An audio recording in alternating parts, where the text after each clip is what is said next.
কবিতার সারাংশ।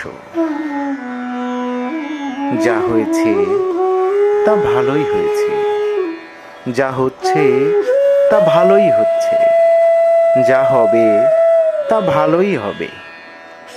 তোমার কি হারিয়েছে যে তুমি কাঁদছ? তুমি কি নিয়ে এসেছিলে যা তুমি হারিয়েছ? তুমি কি সৃষ্টি করেছ যা নষ্ট হয়ে গেছে? তুমি যা নিয়েছ এখান থেকেই নিয়েছ, যা দিয়েছ এইখানেই দিয়েছ। তোমার আজ যা আছে কাল তা অন্য কারো ছিল, পরশু সেটা অন্য কারো হয়ে যাবে। পরিবর্তনই সংসারের নিয়ম।